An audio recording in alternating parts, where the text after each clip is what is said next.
Hi, this is Dr. Fox, and let's talk about heart function. In this video, we'll discuss the cardiac cycle, systole versus diastole, and what happens with the chambers, the valves, and blood flow. We'll also describe the cardiac conduction system, mapping out each of its nodes, fibers, rates at the nodes, influences, and contractions per minute. And then finally, we'll describe normal sinus rhythm versus arrhythmias. So let's start with the cardiac cycle. The movement of blood is entirely dictated by pressure. Blood is going to move from higher to lower pressure. So let's begin our study of the cardiac cycle with the lowest amount of pressure, and that would be during diastole. When I hear diastole, I think dilate. So the chambers are relaxed. They grow in size owing to their cardiac muscle not being contracted. And as a result of that, the space within the chambers increases. With an increase in volume comes a decrease in pressure. And so blood is going to always flow to where pressure is the lowest. So during diastole, when the heart relaxes, blood is going to flow back to the heart and through the atrioventricular valves and directly into the ventricles. In fact, during diastole, about 75% of the total amount of blood that the heart squishes out is going to fill into the ventricles. Following diastole, the cardiac muscle tissue begins to contract. This is a time known as systole. This contraction begins in the atria. So those pectinate muscles within the atria begin to contract, and the remaining 25% of blood is squeezed from the atria and into the ventricles. It's known as the atrial kick. So during this time, the atrioventricular valves are wide open and the semilunar valves are closed. Now on to ventricular systole. When you hear people say systole or systolic pressure, they're talking specifically about ventricular systole. The first part of ventricular systole is known as isovolumetric ventricular contraction, and that is a lot to say. But what's happening there is your semilunar valves and your AV valves are all closed. And your ventricle walls begin to squeeze the blood and pressure builds. That pressure building is what closes the AV valves. And as it crescendos, the semilunar valves open and blood is ejected from the heart through both the pulmonary trunk as well as the ascending aorta. Through the pulmonary trunk and the ascending aorta. Afterwards, the heart is going to relax. We're going through diastole, and blood is going to refill. This cardiac cycle is going to be modulated by the cardiac conduction system. Now, over here in the illustration, the cardiac conduction system is mapped out as these yellow nodes and fibers that reach out from them that look like nerves. The important thing to realize is that the cardiac conduction system is not comprised of nerves. It's comprised of special cardiomyocytes. So these are cardiac muscle cells, not nerves.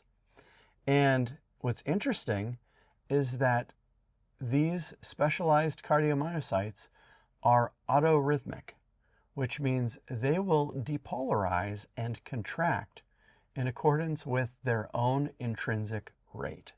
So the cardiac conduction system begins with the sinoatrial node, oftentimes abbreviated to the SA node. The sinoatrial node is found subepicardially, so just deep to the epicardium at the superior aspect of the crista terminalis. And what's interesting is that the SA node has an intrinsic rate of depolarization of 100 beats per minute. So 100 beats per minute is a lot faster than your heart rate. And so something needs to slow the SA node down. The thing that slows the SA node down is the autonomic nervous system, specifically the parasympathetic component of the autonomic nervous system, the rest and digest. So the influence of the parasympathetic nervous system by means of the vagus nerves are going to slow that 100 beats per minute down to about 60 to 80 beats per minute. So this SA node, when it depolarizes, is going to depolarize all of the surrounding cardiomyocytes, so the pectinate muscles of the atria. So they'll fire first. And it sends a message to the atrioventricular node, or the AV node. The AV node has a slower rate of depolarization, that between 40 to 60 beats per minute. And it's going to sit at the nexus of the interatrial septum and the tricuspid valve. So right there, kind of between the right atrium and the left atrium and the right ventricle. And this is going to be really the guide into the ventricles.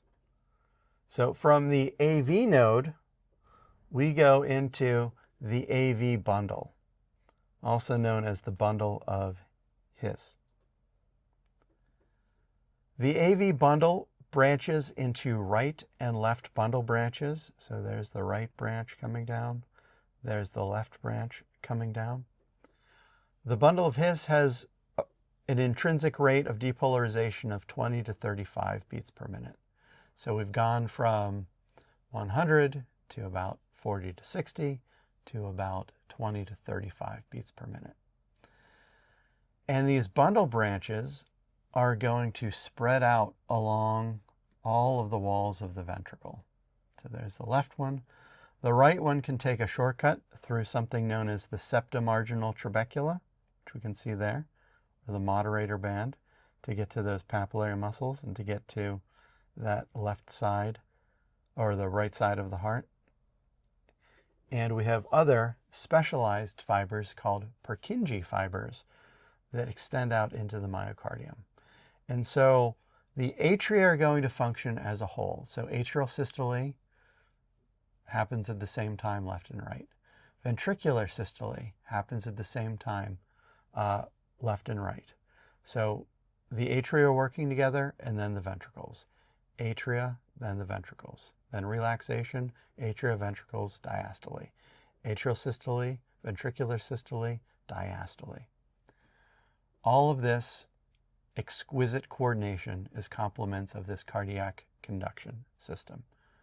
Any interruption of this system can lead to something known as cardiac arrest, where your heart can stop functioning entirely or function less efficiently along the way. So the firing or the depolarization of the cardiomyocytes is what is going to set heart rate or rhythm. Normal sinus rhythm is between 60 to 100 beats per minute. So we can see that here on this particular EKG. So normal sinus rhythm has 60 to 100 beats per minute with a typical EKG. That means this pattern. Reading or interpreting EKG is far beyond the scope of this course. So that's nothing that we'll hold you responsible for. So an arrhythmia or dysrhythmia is when we have an interruption of this pattern. So we can have something known as bradycardia. With bradycardia, we have a heart rhythm that's less than 60 beats per minute. We also have something known as tachycardia, With tachycardia, we have a rate that is greater than 100 beats per minute. So bradycardia, too slow a rhythm. Tachycardia, too fast a rhythm. We can also have uncoordinated depolarizations of chambers. So we can have something known as atrial fibrillation, where we have a quivering of the atrial wall rather than a distinct contraction. That's known as AFib, and typically can be a chronic condition that should be addressed. And we can also have ventricular fibrillation, or VFib for short, which is an emergent situation that can lead to cardiac arrest and death if not treated immediately. There are also heart sounds, things that can be auscultated or heard by a clinician or an individual.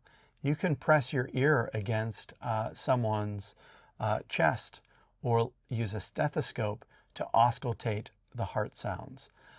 They sound kind of like this.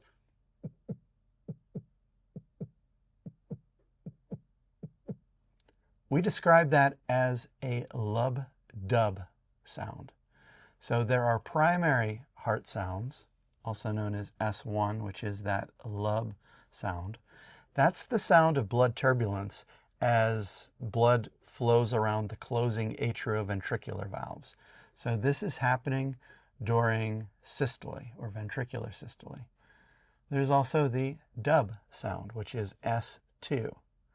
And this is occurring as blood moves around the semilunar valves as they close during diastole. So on the right here, we have a graph of pressure within the atria, within the ventricles, and within the aorta. And we can see how that's going to correlate with these heart sounds. So here is S1 and here is S2. So there's the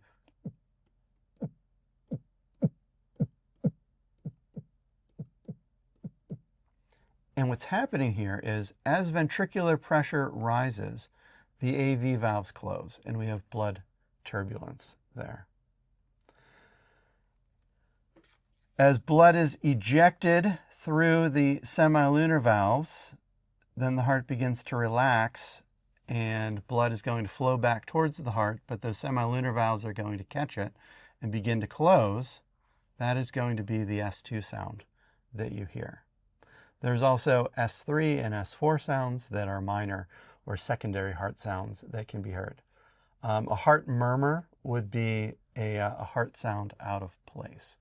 So what your clinician is looking for is a distinct pattern of S1 and S2, so that, and that can change in accordance with heart rate. So if your autonomic nervous system is elevating your heart rate, it might go, or during bradycardia, you can depress that rate and it might be,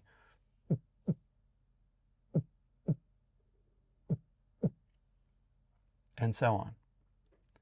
So we've discussed the cardiac cycle, systole versus diastole, and what's happening with the chambers, the valves, and blood flow. We've also looked at cardiac conduction with its nodes and various fibers, the intrinsic rates at nodes, what influences those nodes and contractions per minute. And we've looked at normal sinus rhythm versus arrhythmias and heart sounds. Thank you so much for your time, and I'll talk to you in the next video.